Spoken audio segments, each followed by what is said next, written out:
So yung po medyo mahal pa rin yung diesel. Kaya dito muna tayo sa bahay at napakainit ng panahon sa labas. Siguro naman lahat mag-agree na katamad lumabas, lalo na kung mag-aircon ka sa diesel na sasakyan. Tapos yung diesel, 90 pesos, pinakamura sa Shell. So yun, pag-usapan natin, ano nga ba yung pinaka-okay na MPV para sa akin? Para sa akin ha, pinaka-okay na MPV. Stargazer ba? Avanza? Veloz? Expander Cross? Toyota Innova? Kayo ba? Ano sa tingin nyo okay na MPV dun sa mga nabanggit? Comment down below. So ayun, para sa akin, ang pinakamabenta talaga ng MPV at pinaka-okay na MPV para sa akin is yung Expander tsaka Expander Cross. Bakit? Bakit nga ba Expander at Expander Cross? Meron namang Veloz na napakabenta din. Avanza na sobrang benta din. Kasi yung Expander Cross, hindi pa siya naka-CVT. So, conventional transmission yung gamit niya. Gear. Gets nyo ba kung ano yung gear? Yung mga nagbabanggaan na bakal na parang sa bisikleta. Pero gear yung gamit niya sa transmission, no? Sobrang ganda, sobrang futuristic. Hindi pa siya next gen pala. Hindi pa siya next gen. Pero maganda yung interior niya, no? Maganda yung itsura niya overall. Pagdating naman sa Stargazer, yes, may bago na sila, Stargazer. Pero kasi ang transmission ng Stargazer is IVT. Nakalagay dun sa brochure nila, IVT automatic transmission. Pero hindi siya automatic transmission. Yung IVT is CVT na dinevelop sa Korea. Gets nyo? Intelligent Variable Transmission. Diba? Okay, gets nyo ba? Nakakasunod ba kayo? So yun, kaya hindi okay sa akin yung mga ganong klase kasi ito yung example ng isang CVT transmission. 'Di ba? Dito manggagaling yung power, ngayon iikot yung CVT gamit yung belt para mapaandar yung mga gulong ninyo. Etong nasa taas na to, ito yung gulong ninyo. 'Di ba? Tapos itong nasa baba naman, ito yung panggagalingan ng power ng sasakyan. Pag naggasolina ka, iikot to. Tapos iikot din yung nasa ibabaw na nagpapagalaw ng gulong. Gets ba? Lalapit natin. Ayan. Gets ninyo? So technically, yung nagpapaikot sa mismong gulong ng sasakyan ninyo is rubber lang. Rubber. Goma na matigas. Tapos ang masaklap nun, para bumilis yung sasakyan ninyo, iipitin yung goma na yon para tumaas siya.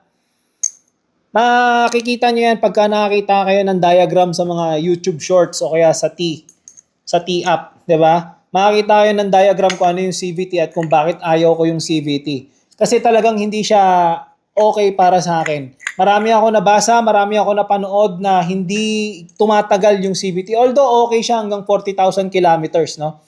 Pero kung halimbawa, ikaw yung tipo ng tao na ayaw mong ibenta yung sasakyan mo, gusto mo pang matagalan talaga sa'yo pag nakabili ka na, hindi advisable yung CVT. At kung gusto mo namang ibenta, pagdating mo ng 40,000 kilometer, 5 years, gusto mo nang ibenta yung sasakyan mo, mababa yung value kasi nga, ang intindi dyan ng mga buyers, mawe-wear off na yung CVT niya.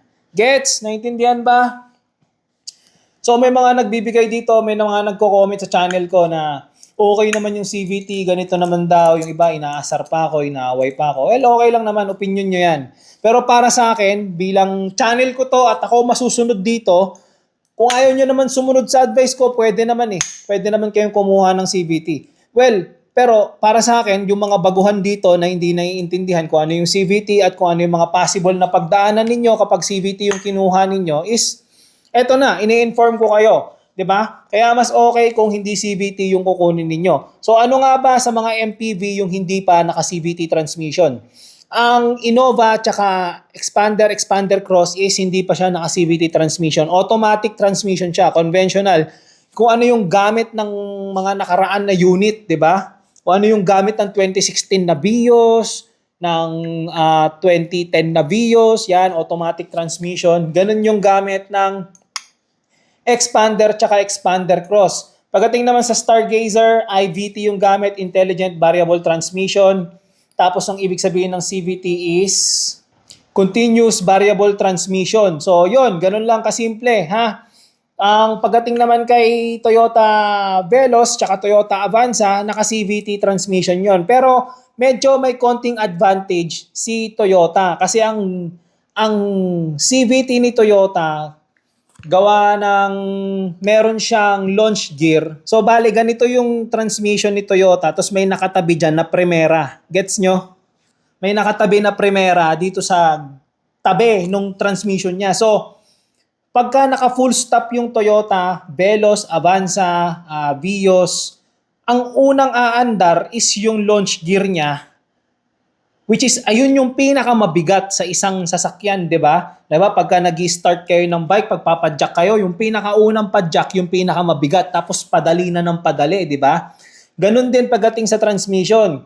Yung pinakauna, pag naka full stop kayo, doon pinaka nabibigatan yung sasakyan. Tapos pagkatapos ng launch gear niya, itatransfer niya na yung power kay CVT transmission. Ganun yung nangyayari kay Toyota. Kaya medyo okay naman kahit papano yung CVT ni Toyota.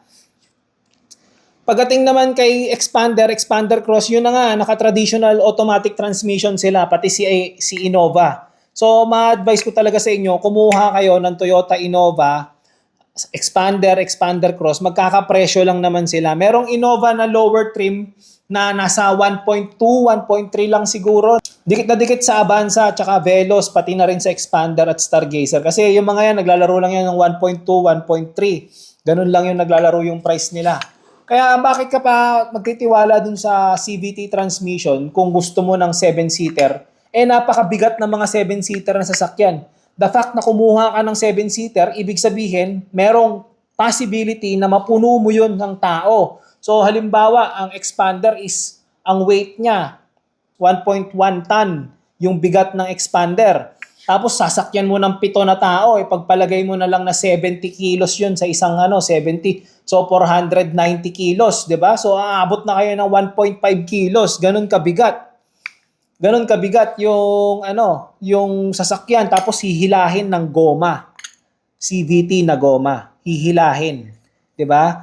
Aandar kayo, hihilahin ng CVT na goma kung ang kinuha ninyo is CVT. Sa Expander automatic transmission. Very good, 'di ba?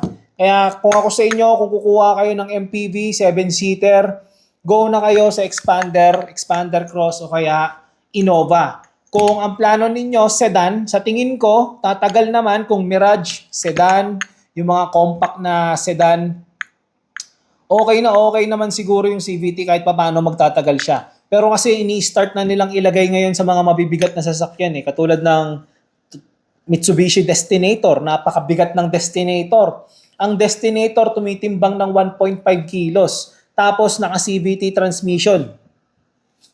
Maganda CVT, tahimik. Pero tahimik din na nagkakaproblema yung goma niya, 'di ba? Sana nagigets ninyo. Kung hindi niyo magets, gamit itong mga condiments ko na to, mag-search kayo sa YouTube Shorts o kaya sa T-App, 'di ba? Sa Black App. Doon kayo mag-search kung ano yung diagram, kung paano gumagana yung CVT, yung mga drawings nila doon. Mas maiintindihan ninyo. Tapos kayo na rin ang humusga kung matibay ba yung ganong klaseng transmission. Lalo na, meron pa yan ditong malaking parang trompo, iniipit pa nila yung goma na yan para umangat. Pag umangat kasi yan, para ka na nag-shift ng gear, di ba? Mas malaki yung gear, mas malaki yung hinihila niya, di ba? Nagigets ba? Medyo nahirapan ako ipaliwanag kasi ini-imagine ko lagi pag ganito is yung bike, di ba? So yun, sana nagigets ninyo. Balik tayo, pinaka-advisable na MPV is yung mga automatic transmission, conventional transmission, naka-AT.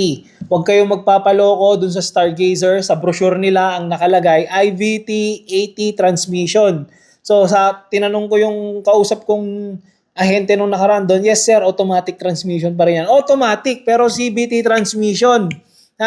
Huwag kayong papauto. IVT, ibig sabihin Intelligent Variable Transmission. Yung CVT, Continuous Variable Transmission. Same lang yon, parehas lang yon na ganito, goma yung gamit. So kung meron ulit mga haters dyan, mga ayaw sa akin, ayaw maniwala na hindi okay yung CVT, bahala kayo, okay lang din naman yon. Kung meron kayong CVT na umabot ng 10 years, 15 years, 20 years, goods, very good, okay na okay sa inyo. Pero kasi based dun sa mga napanood ko, marami akong pinapanood kasi dati pa, mga sa ibang bansa na mga mga mekaniko, hindi daw talaga tumatagal kasi yung CVT. So kung okay lang sa inyo yun, hindi tatagal yung sasakyan ninyo, go kayo sa CVT. Kung tumagal sa inyo, very good. Thank you. At least napatunayan ninyong okay yung CVT. Pero pag pupusta ba natin yung daan-daang libo o milyon na pera natin para sa ganong klaseng transmission? Ako hindi. So kung kayo gusto nyo, go kayo. Ganun lang kadali yon. So yon, hanggang dito na lang muna yung video natin. Pa-like, follow, subscribe. Sa mga hindi nakakaalam kung ano yung CVT transmission, mag-Google pa kayo, mag-YouTube pa kayo, mag-search pa kayo, wag lang itong video ko. Marami pang mas kayang magpaliwanag kung ano yung CVT transmission. Pero gusto ko lang ipakita sa inyo na ako mismo, buhay na patunay, ayoko ng CVT. Okay? Okay?